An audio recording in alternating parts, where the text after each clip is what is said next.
All right, so in this video, I'm going to share a conversation that I had with two agents that I'm coaching right now. And in this conversation, we break down their entire business model.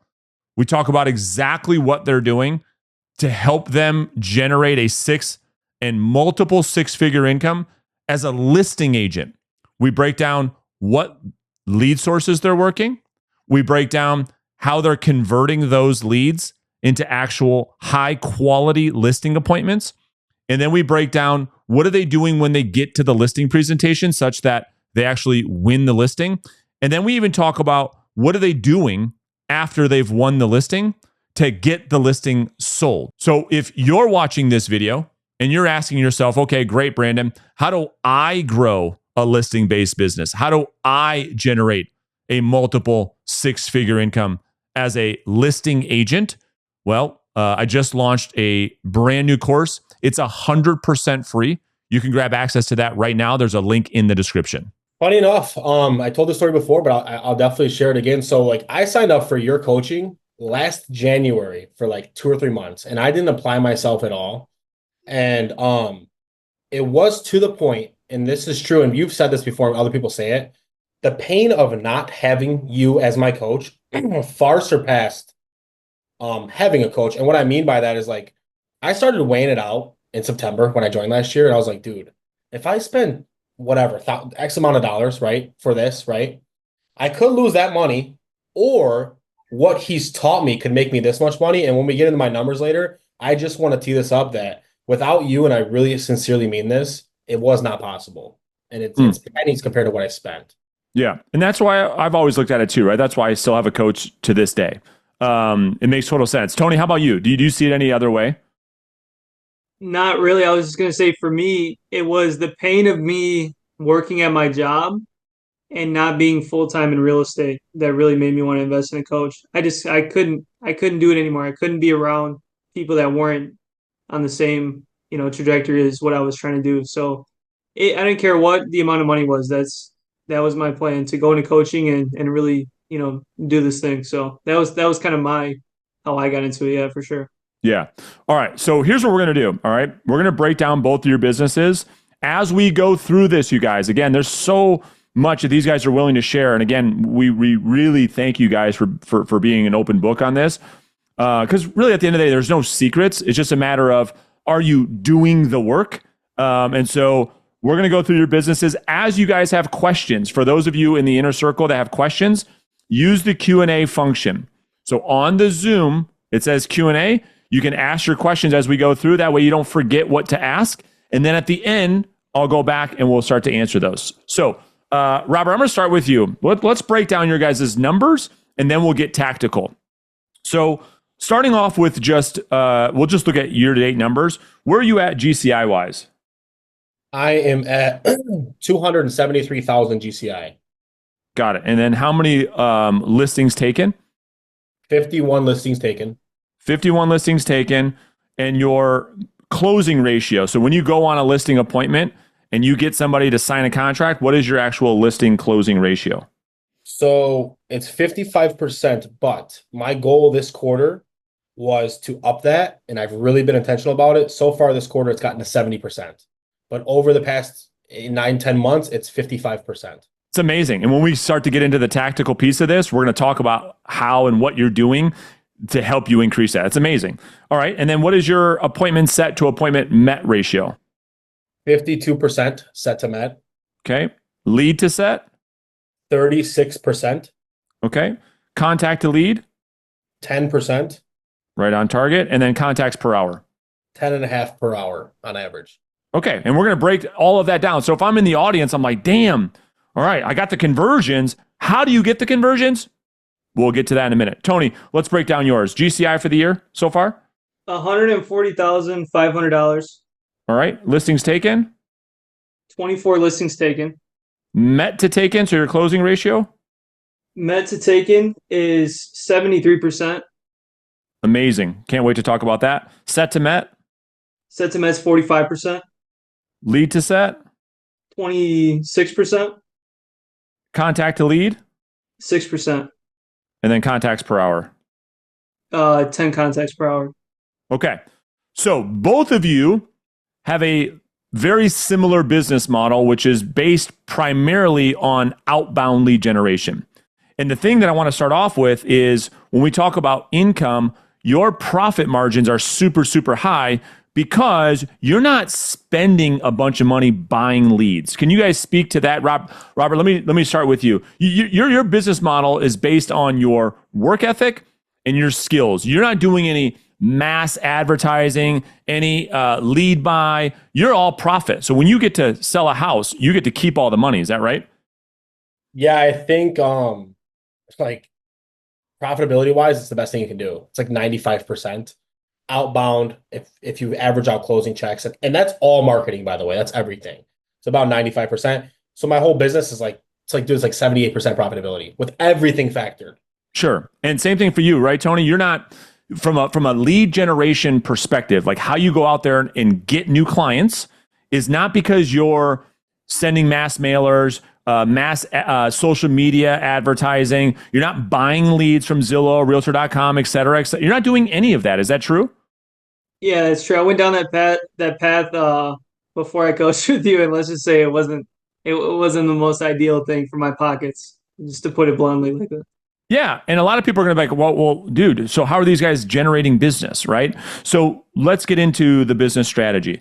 So for Robert, for you, what are your top, we'll call it 3-4 lead sources? So I tracked it this morning. So my top 3 lead pillars out of my 51 listings, 25 of those were expired calls, expired/canceled. Okay. 12 of them were past clients /SOI. I'd group that the same because once you're my past client, you're in my sphere of influence. And then 4 for FSBO and 4 for circle /absentee dials. Got it. Okay. So everyone should have, if we just exclude really quick, everyone should have a system for past client center of influence. Like that should be a huge priority. That's probably another episode that most people are neglect like crazy. I'm sure you guys neglected it too until I told you freaking stop neglecting it. We'll keep that aside. That's a huge topic, but people want to know outside of their friends, family, past clients, and their referrals, how in the world are you going out there and generating business from strangers? So for you, your top 3 is number 1 is expired listings. Number 2 is for sell by owners. And then number 3 is like circle prospecting, right? Going into specific geographic areas and generating or prospecting in the areas where you want to get listings. Tony, are yours the same or yours different? Mine is actually might surprise you a bit. My number 1 lead source is actually SOI. So I went off of closed numbers. I've done 28 transactions. 13 of those SOI. I've done 7 absentee deals. I've done 6 circle, 2 expireds. Now, that's not counting listings that I've signed that are from other lead sources. I kind of track those a bit, which would be 3 extra expireds on top of that, a FSBO, another SOI, and then 2 more absentees.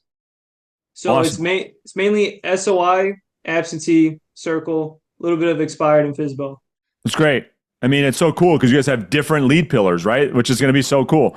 Now, as far as the strategy goes, are you guys putting up like the bat signal into the sky and these people are calling you? Or how are you actually, like, what do? You don't pick up the phone and call these people, Tony, do you? Oh, no. Yeah, I definitely do. No, cold calling's dead. You're telling me right now that you're going to generate, I don't know, somewhere around $200,000 in income this year, and you're cold calling? Yep, 3 hours a day. 3 hours a day. So you're calling them. Are you doing anything out? I'm joking, obviously. We know that direct outbound is the fastest, most profitable way to get clients, but people still want to fight it. They still want to fight it. Outside of you picking up the phone and you're talking to 10 human beings for every 1 hour of activity, there is not a marketing thing on the planet where you can have 10 voice-to-voice conversations with your ideal client avatar of any marketing thing ever. And yes, I will challenge anybody in the industry to prove me wrong. Outside of making phone calls, is there anything that you're doing to initiate conversations, Robert? No. Honestly, no, the answer is no. Yeah. So both of you are just picking up the phone, calling these people. And so one of the biggest questions that we often get with people inside the inner circle and people outside of the inner circle is, man, I know Brandon talks about 7 contacts per hour. We get it all the time. You guys are both at 10 or above. What tactical piece of advice, Tony, can you share that has helped you increase your contacts per hour? Like, what are the things you're doing? This might probably not be the answer that people are looking for, but when I'm on the phone, I'm being extremely intentional with my time. Everybody has their different data platforms, everything like that. But when I'm sitting here, I'm being extremely intentional about being diligent on these conversations. If it's not somebody interested, I'm moving on. And I'm actually locked in when I'm sitting here. I'm not focused on anything else. So honestly, my piece of advice for that is to just be extremely focused, remove all distractions from your prospecting session. And then that alone has increased my contacts per hour just by being extremely diligent with my time. Yeah, but this is so boring. Like you're telling me like you're prospecting for 3 hours a day. Like how have you actually made peace with the boredom to keep focus when people can't do anything for like 2 minutes, let alone check their phone every 15 seconds? Well, I got a prospecting phone, so I don't have to worry about files during my session. So that alone is peace. I don't have to worry about all the fires that I have to put out until 11 a.m. My entire family knows not to call me before 11 a.m. Even my fiance's family, they wouldn't even think about calling me. And the peace I've made with it is I know all the work I'm putting in is gonna produce results, especially with my lead sources. I mean, it's definitely a long-term game, so I know that makes it peaceful for me. And honestly, I used to make 30,000 a year, so it's not that hard to dial for 3 hours a day if you're making over 6 figures. So. And you don't have any accountability partners or people you do this with, do you? Yeah, I do. Yeah. Can you speak to that really quick, which is why we want to have you guys both on this episode and how important the environment is? Can you walk us through how you're able to do a task like prospect 3 hours a day that most people find too daunting to even do at all, let alone 3 hours a day, how you and Robert have structured that so you guys can have a high level of focus and discipline and actually do it every day? Yeah, we've gone through and Rob will probably speak to this. We've gone through so many variations of keeping each other accountable. Money, I mean, we probably paid each other. I don't know how much money he's paid me. I don't know how much money I paid him. Um, but the best way that we've found as of late is doing something called the Daily Six. So there's 6 things that are non-negotiable throughout the day. If they are not done, then the biggest pain, and this is actually better than money, the biggest pain point now for us is not putting a check mark on the calendar. That to me hurts more than sending him however much money I sent him in the past. Because it shows me I'll wake up in the morning and know that on that day I did not show up. It's painful, especially when you're trying to be a person of discipline. You're trying to be a person of high achievement. Totally. When the pain of not doing what you said you were going to do for an actual person of commitment is super painful. So, Robert, what is the Daily Six? Can you walk us through, like, what are those 6 things? Yeah. So I'll give you the perfect example, kind of to piggyback on Tony this morning. And he never does this, but I got to point him out. He stepped in on our role play, right? I did. Because he did that, I'm not going to get to put a red X on my calendar today because the Daily Six is we role play, we prospect for at least 3 hours, we do at least 1 hour of learning. That gets us a red X. The other 3 are we sleep on time, we track our macros and food, and we at least do some sort of exercise, whether it's just walk around the office, walk outside, go to the gym. So that's our Daily Six. We put a red X for the business, we put a blue circle for the health. Unbelievable. And it hurts. It hurts to have it, not have it on there. Guys, unbelievable. I mean, for the people watching this live and both on the recording, you guys are not only helping each other become successful in business, you're talking about becoming the best versions of yourself. And that's why both of you wanted to come onto this episode. Just really quick, we'll get back to the tactics in a second. Tony, talk about the impact that has had on your life. For me, I'm a lot more of an emotional person than he is. And like mindset is everything for me. If I'm not on the right frequency, bad things happen. If I'm on the right sort of mindset, then my business explodes. The only reason I'm bringing that up is having that person that keeps me disciplined makes me wake up in the morning and be like, I'm the type of person that does what I set out to do. Obviously, today he called me out, but I deserved it. Um, but nevertheless, it makes you have more confidence waking up in the morning knowing that you're sticking to the plan you set out for yourself, and it just breeds confidence. Just to put it plainly. No doubt, no doubt. How about you, Robert? What has it done for you as a business owner and a person of high character? I can't stress enough, man. Because we're always together, when I make a mistake, whether it's personal or business, he's like, "Hey, dude, like, let's talk about this for a second." You know, like this morning when he slept in, we had like a talk, like, dude, come on, you can't do that, you know? And it's like, he doesn't need that. But the best part is like when he's in his lows, like for example, last Friday he had a bad day, right? Prospecting. And last Friday I had like one of my best days ever, like 4 appointments set, whatever. It's like it helps you. You're gonna have your ups and downs, but having that other person that you can share that bad luck with or great luck with just really helps you avoid that.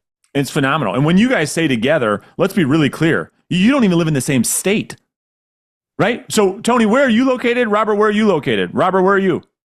I'm in Michigan. And Tone, where are you? Illinois. Yeah. So you can't even make the excuse of like, oh, we don't work in the same team, same office, et cetera, et cetera. All right. Now, going back to the tactical thing. So, Robert, what is one or two tactical pieces of advice that you could share around the increasing contacts per hour? I just want to make sure it's the number one question we always get. So talk to us about a tactical thing. What are you doing to not show up as spam and get people to even answer the phone? Because I'll tell you what I get every single day, whether that be a DM in Instagram, a question on a coaching call. It's like, Brandon, I make the calls. I can't even get people to pick up the damn phone, let alone use your script. So what are you doing to even get people to say hello? Yeah, I'll give everybody the magic secret. Number one, the number I use is whitelisted. You can whitelist it through any dialer you have or on Google Voice. You can just whitelist your number. That means that it's not going to pop up as spam. That's like the tactical piece, right? The other side of it is I'm never sitting on the same lead pillar for more than 45 minutes if it's not working. If I call expires in the morning and I get 10 pickups in my first hour, I'm going to keep working on that. When that slows down, it's time to go to FISBO. When that slows down, okay, let's throw in some circles. So that my contacts per hour is always high because I'm not going to sit there and I'm just going to keep. Everybody's doing that. Like everybody's going to expires. Why would I not switch it up? Right? So smart. I love it. Yeah, 100%. Okay, so let's kind of break this down for a second. So we talked about contacts per hour. The next thing that we look at in like a listing agent's business is, okay, you're having these conversations. What time of day do you guys typically find that you're talking to the most people? Tony, I'll ask you first. Probably between 7:40 and 8:40. 7:40 and 8. My highest contacts per hour for sure. Yeah, Robert, what about you? Yeah, same. If you're not, I mean, that first hour, it's the most critical thing you can do in your business. And are you and it's the morning, right? It's not the it's when you're the freshest, it's when, willpower and discipline's at its highest point. We're not talking about the studies that have been done where, okay, what's the best time of day to call? That's not what we're talking about. We're talking about from a human productivity standpoint, when is the best time for you to call? That's what we're talking about. Go ahead. Can I add to that too? Yeah. Me and Tony talk about this all the time.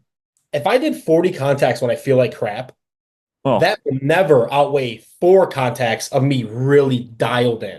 So Absolutely. even if you're not getting a ton of contacts in the morning, but you're locked in, you had your cup of coffee, you just showered, you just worked out, that will outperform any other source that you can do. 100%.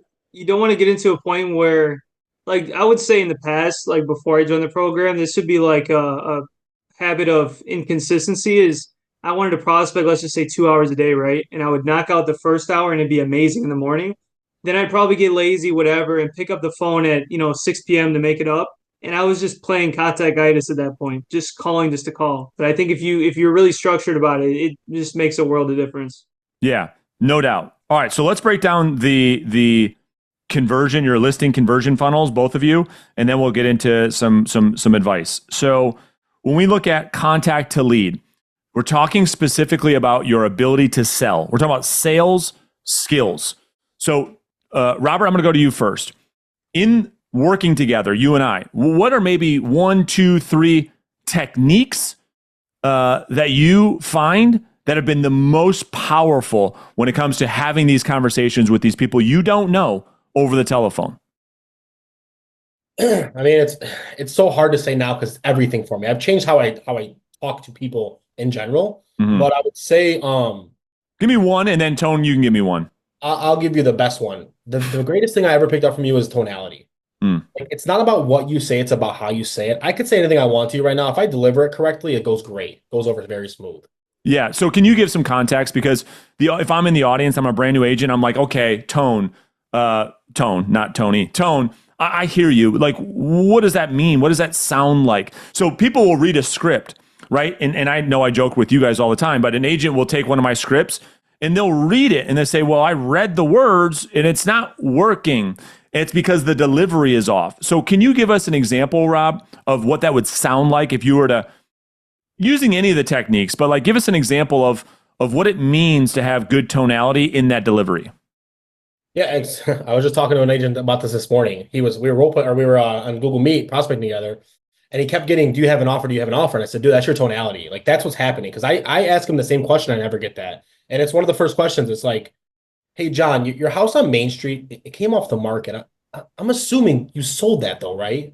That's a lot different than someone saying, "Hey, John, your house came off the market. I'm assuming you sold it, right?" It's That's like right. they don't care that other person doesn't care about. It's just how you're delivering it to them is what they care about. That's exactly right. And that's why I've always told people, well, what if two agents in the same office are using the same scripts? Doesn't matter, because what the prospect hears is two different things. Because it's not what you say, it's how you say it. Tony, for you, when we talk about skills, techniques over the phone, what do you find most useful? Has it been some of the disqualifying language that you've learned? Has it been, what technique do you like the best? Or you're like, dude, when I do this, like, I get good results. I think just being just the whole language, I guess we learned from the program, just not forcing conversations, not forcing people to be interested in something that they're not. Just what I mean by that is just basically like things like asking for permission, just different things like that. Because before the program, I went on a lot of just super unqualified appointments and just stuff, the pipeline with super unqualified things. So just honestly asking for permission and kind of being comedic with it in a way of like, just whether it's the pattern interrupt or whether it's the last final question to make sure that they really are a lead, like different things like that have been, and they work with my personality too. I'm more of an expressive, so it just really helps me on the phone. Yeah. I mean, what you guys are both talking about is how do we get to the truth of the matter so that A, you're not stuffing BS in your pipeline.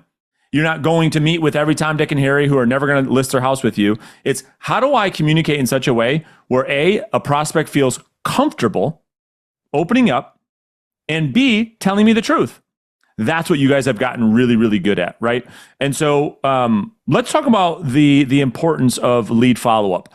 I know it's a work in progress for everybody. I know it's a hard thing for a lot of people. I just want you guys to speak to this idea of how do I build up.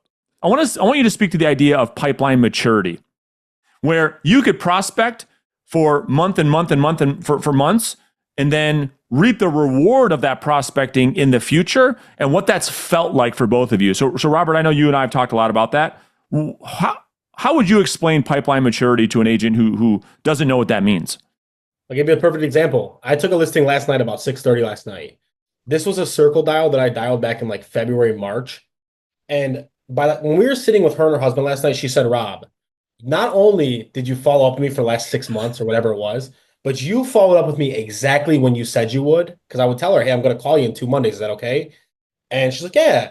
So by the time I got there, it's like, I'm still doing my expireds. I'm still doing whatever I'm doing. But I knew at the end of October, when I sat down with Nancy, we'll just call her, it was a guaranteed listing because I had followed up with her and let that relationship mature over the last 6 months. She knows who I am.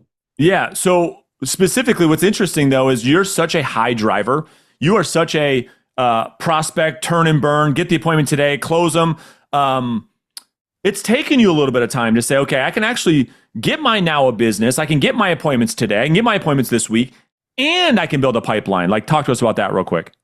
Yeah, I fought you on it forever. I'll be the first to say. I was like, nope, dude, I can take, and it's like, wait a minute. If I compete with 5 other agents on 5 different listings, like, it's gonna be tough. But if I just work on the long game, by the time I sat down with her and her husband last night, there was It was nobody over. else. Me and her. It was like I could have just showed up with a listing packet or a listing contract and just had her sign it, but I didn't.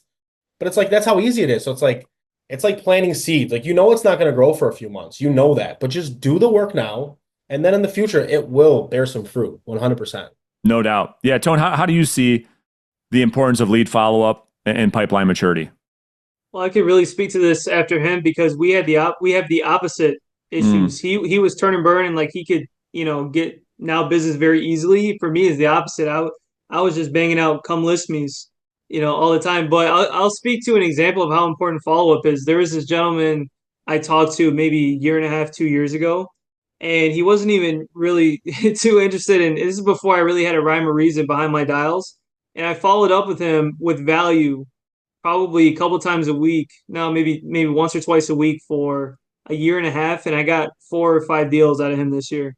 And Through is that an absentee owner? yeah, And so a lot of your business, your number one lead source, if you remove your sphere of influence, is pipeline business. So you must be good at follow up. Or is there a tactic or a strategy that you could share of like how are you organizing your follow up? What when you say follow with value, what do you mean? Is there anything that you can share with the audience on lead follow up? yeah. As far as the system behind it, it's only since this year been super organized. So by your folder system, like a nurture and then a hot lead, warm lead. I think everybody has seen some form of that. Yes. As far as providing value, sometimes it'll be, hey, XYZ home went up for sale near your rental and just figured you should know about it. Or hey, I just found this really good mover in the area. Shoot them a text about that. Or hey, just close this property. It's literally right down the street from yours. We did this, and this thing to get it to go over asking. Like, do you want to know a little bit more about that? Or I'll send out like holiday text, like, "Hey John, Merry Christmas." Just simple as that. Or call them up and say, "Hey, how you doing?" Just very simple. I'm not too specific about it. Sometimes I'll just call them up and say, "Hey, what's up?"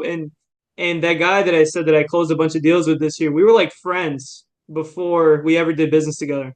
It's great because so many agents want like they have true commission breath, right? Like it's just like I want the money, I want the money, I want the money, and if I can't get money now, then they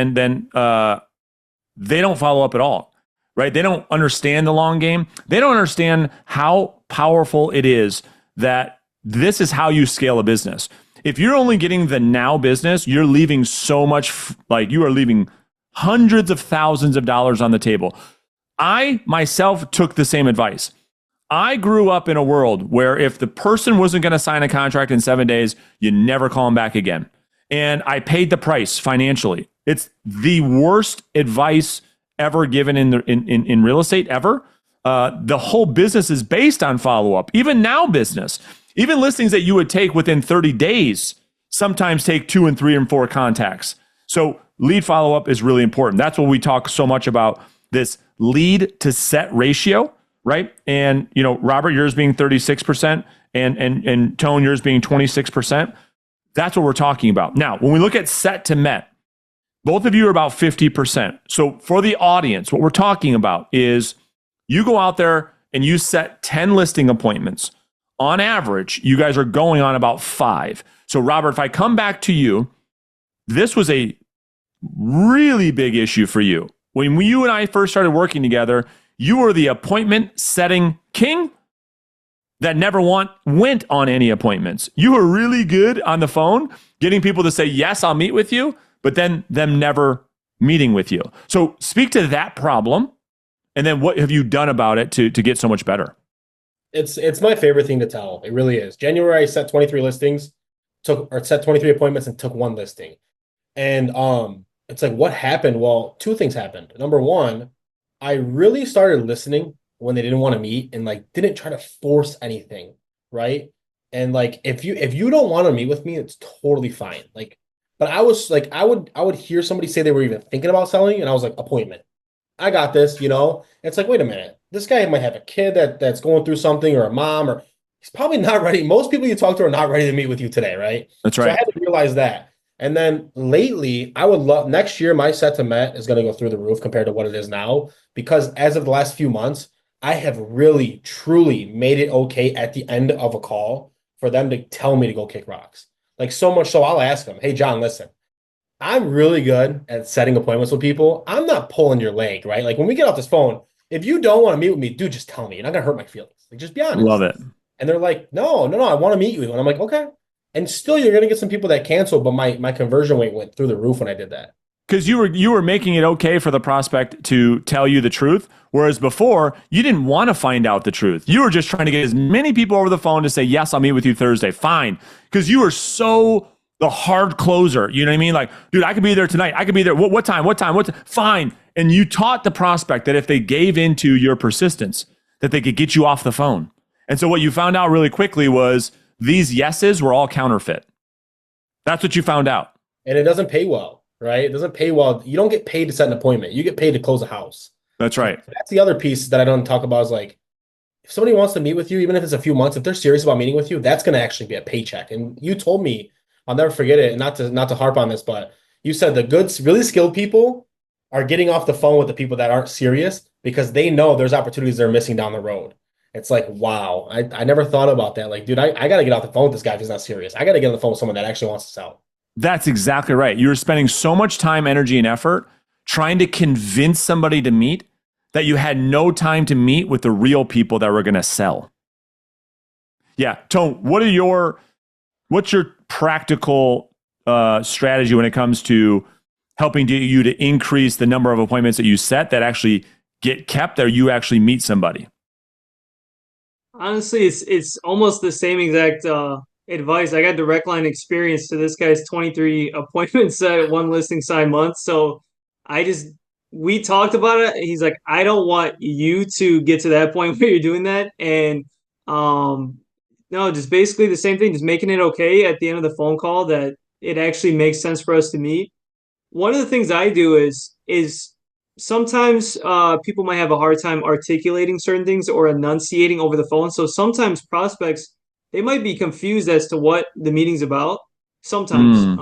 So I'll be very intentional and articulate at the end and saying something along the lines of, hey, I just want to let you know, John, my full intention is to come by, share with you a plan that might work for you, but it's worked for others. And if it doesn't make sense, then you can totally tell me.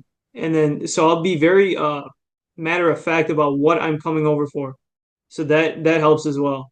Yeah, we just spent 3 days last week talking about how to actually set high quality appointments. And one of the things is exactly, Tony, what you're talking about, which is, listen, Mr. and Mrs. Prospect, the purpose of our meeting on Thursday is to determine if working together makes sense or not. That's the purpose. And so a lot of agents beat around the bush. And so they set these appointments with no intention. And they end up getting there and saying, well, why am I here again? Yeah, makes total sense. Now, let's shift to probably the most important part of this whole thing, which is the listing appointment. So both of you, we talked about your conversion, right? Both of you have really, really good conversion. One's at 70%, one's at 73%. That's really high. The industry average is about 25%. So you guys are converting extremely high. Yeah, you guys seem surprised. The average is 1 out of 4. It's 1 out of 4 taken. So they get one listing for every 4 gone on. That's the industry average. You guys are taking 7 out of 10. So we got to take, I don't know, some time here. We don't have to rush it. Robert, I'll start with you. When you think about all the things that you've learned to do at that listing appointment to win the business, are there 1 or 2 things that really, really stand out that are helping you win the client over? Yeah, 2 things. I know them for sure. Number 1 is when I set an appointment with somebody, and I recall them to qualify them the day of or the day before. It's like, let's reconfirm all their motivation now to make sure that this is going to be worth my time, because it takes a couple hours out of my day to leave my office, get there, meet them, come back, right? Love it. That's number 1. It's like, dude, let's make sure this person's real, because I can spend time doing other stuff. And then the other piece, the one piece I was really missing is I'm a driver. I barely hear half the stuff you're telling me right now because I'm so excited to talk, right? That's just how we are first. I got better lately as to really listening what their problem is. What's your actual problem, and how can I help? What's my solution for that? It's like that was my problem. I started to listen better, and that helped me a lot. Well, I love what you said. Most agents don't think about in terms of listing a home of you're actually solving a problem. And so most people, when we talk about, well, why is the person moving? They can't answer it. And so if you don't know their motivation for moving, you don't actually know how to solve their problem. So yeah, that's a great point. Tone, how about for you? Like, of all the things we do at a listing appointment that you've learned to do, what's been the most powerful for you? Well, I'll give two things as well. The first thing is obviously I'm talking to these people for so long that I'm almost walking in there with house money. Mm, The second thing though is even though that is the case most of the time for me, obviously I've signed fresh expired stuff like that this year, but even though most of the time that's the case, I'll walk in and just state the obvious and just be very blunt and straightforward and say, listen, Janice, we've been talking for a really long time. I don't want you to think that this is something you have to do. We're gonna meet. I'm gonna share with you, the upfront and just call out the obvious. Like basically, I'll just put it in just conversation terms. We've been talking for a really long time. That doesn't mean necessarily I'm gonna work with you, and that doesn't necessarily mean you're gonna work with me. And just be very blunt and honest because they're sitting there thinking that they're probably gonna work with me, but I'm making it okay to say no, even though they've been talking with me for a really long time. Because a lot of the times I've been following up with them, maybe even sending them a thing or two here and there the law of reciprocity kicks in. They're probably thinking that they have to do this, but I'm making it okay to not, even though everybody in that room knows what's going to happen. But I'm just calling it out. no doubt. I mean, what you're talking about is a super powerful technique in that most agents don't have. And the prospects know it. What most agents do is they show up in a way, what do I have to do to convince this person to give me the listing? And all that does is elicit defensiveness. And you put the prospect on guard to protect themselves because it's a huge sales pitch. It's a huge vomit session of these agents trying to pitch the person. What you're doing is you're actually coming to it from a place of mutual decision and no being perfectly fine, which tells the seller they can feel comfortable because you could walk out of the house, them not list the home, and you're going to be just fine. And that tells the prospect, wow, this is a person that can be trusted. So when you want to talk about building, you have to have all three, like, trust, and respect. If you want to get people to trust and respect you, them feeling, not just you saying it, but them feeling that you don't need their business, that you're willing to walk away without the business, is the only thing that allows someone to believe that you actually can be trusted versus somebody else who's so desperate and so needy, they feel like they're BSing the whole time. They feel, I can't trust this person, needy salesperson. They're going to tell me anything they think I want to hear to try to get this listing. So they are defensive. Yeah, what were you going to say? I was going to say, I think to speak on another thing that you're really good at teaching us is about how we deliver things. And I think one of the things that newer agents struggle with is they get like I have agents calling me and they get all these objections at listing presentations. And a lot of that is just due to how you're delivering, how you carry yourself when you walk in. I mean, it's a very small thing, but the more authoritative, the more magician you appear to be in person. Like I find it hard pressed to find somebody that disagrees with what I'm saying at a listing presentation just by how you're showing up and how you're delivering the presentation is also a huge factor as well. Yeah, no doubt, no doubt. So now you've taken the listing, right? We're going through the whole funnel. So you've taken the listing. Robert, can you share with us kind of from a high level how you manage the client experience, how you manage the seller's expectation? What are you doing to communicate with your sellers to get your listing sold? What does that process look like for you? So to piggyback kind of on what Tone said, like when we tell people we're being honest, like we're truly being honest. And it's like I set that precedent up front with people. It's like, hey, listen, if this place isn't sold by X amount of days, you're gonna get a call from me about a price reduction. Like I just want to be clear about that now. But then it's like, okay, well, how do we service all these listings? You know, it's so funny. We hear these agents now, they're like, I got five deals I'm working on. I can't, it's like right now, like currently, like my client files yesterday, I had like 27 of them I have to work on, like individually. 27 active clients that you're working on right now. Yeah, it's on the market, pending, Yep. closing soon, whatever, coming soon. And I've got it to where it's like I've got these sheets that I fill out that are like seller update sheets. So like Mondays, I call them every Monday. That's my routine. where they get a call from me once a week, and I just do it while I'm going on my walk, or I'll do it Mm, like while I'm sitting by my computer, and I'll say, "Hey, Janice, like here's the update." My assistant prepped it all for me this morning, but I could do it myself if I didn't have an assistant, right? It's like sure. I'm preparing the files all at once, and then I'm calling them all at once, and I've set expectations with them. Hey, you're not gonna get a call from me every Thursday. It's not, but Mondays, rain or shine, you're gonna hear from me. And it helps set that expectation up front. And it usually works. It's successful. And so because people know when they're going to hear from you coming right off of a weekend, you can get to the little birdies that need a little feeding, and then they feel fed and they say, okay, now I'm fat and happy. I feel good. Totally makes sense. Tone, what's your process look like? It's pretty similar. Are you doing Monday updates, or are you doing a different day? No, I stole that from him. It's honestly really effective. I'm gonna speak to the agents that feel like they have to. I hope there's not that many out there. I'm kind of an idiot when it came to this. I was following up with clients every single day, and that just was not working. So the 1 day a week, being super effective about it, having that be the time that the client hears from you, I'm super locked into that, just like I am in prospecting. Like I'm being very intentional about it. So that definitely helps a lot too. And what you mean by that is like you make that a priority. It's a structured thing. Like I know this is part of the process I have to put into my business in order for me to continue to scale, maintain my sanity, and give my client a great experience. Now, just a quick question for you guys, and then we're going to pivot to something. If you're prospecting, let's just call it 9:15, and Robert, an offer comes in. Do you stop everything and just go and right? So you guys get it, but what happens? Like, talk us through that. Yeah. So funny enough, Tone fought me on this for a long time, and I fought you on this for a long time. Yeah. You can't get a hold of me at 9:15. Like I literally, you couldn't. Nobody else besides Tony and my wife or my parents, if they need me, can get a hold of me. And so much so that I don't have my email on my computer. Can't have it. I have a separate phone. It's right here. This is the phone I use. It has zero apps on it at all, except for the apps that I use to prospect.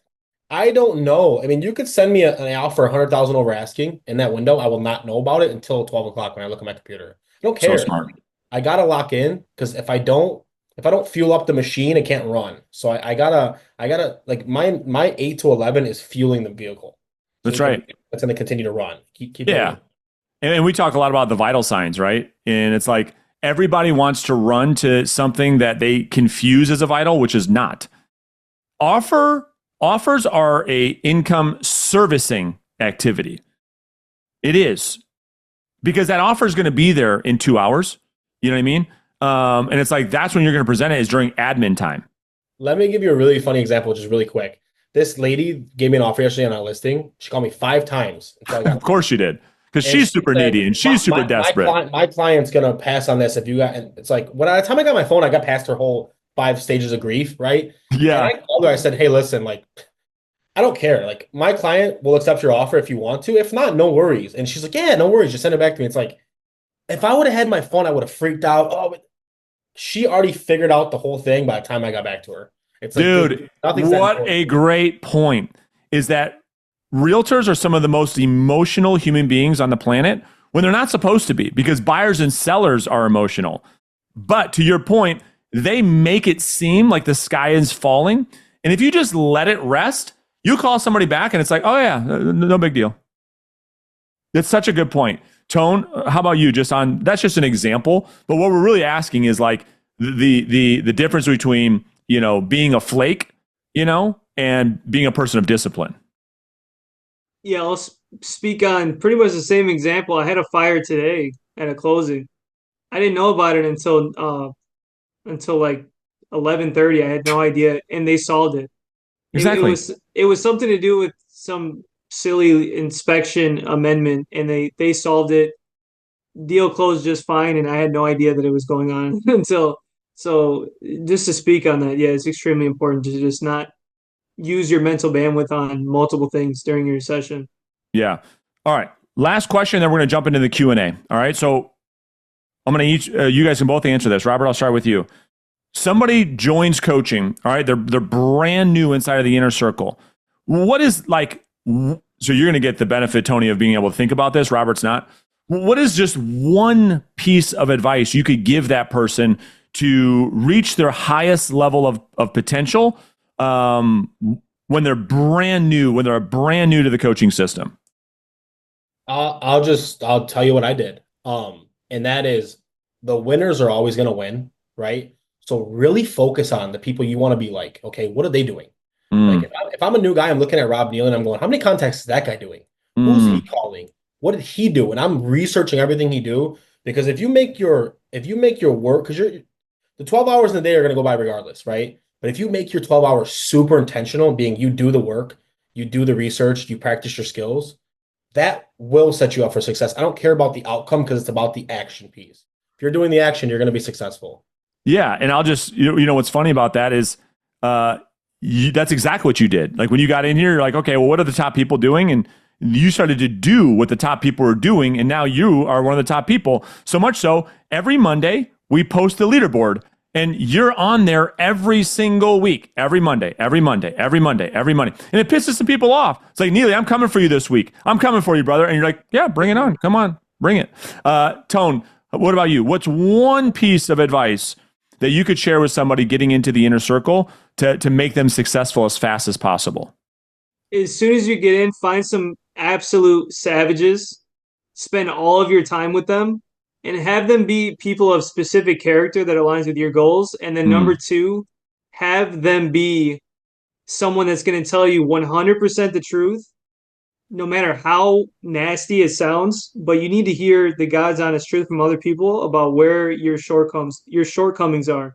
So if you're someone that says they want to make X amount of money per year, but you never role play, you sleep in like I did this morning, or you barely prospect, maybe once or twice a week, skip a month here and there. If you're someone like that and you don't have people around you that are telling you just how disgusting that is, then you're not someone that wants it that bad. Just in fact, just the truth. so spot on. Both of you talked about the who, not the what. And that's why we created the prospecting games, which start, heck, on Friday, is to control the environment so that you're surrounded by the who. Because the tactical thing, I could teach you tactics until I'm blue in the face for the next 10 years, and that won't matter if you're not the type of person to execute. That's what you guys are saying. All right, so let's spend the last 10 minutes. There's some really, really good questions in here. All right, so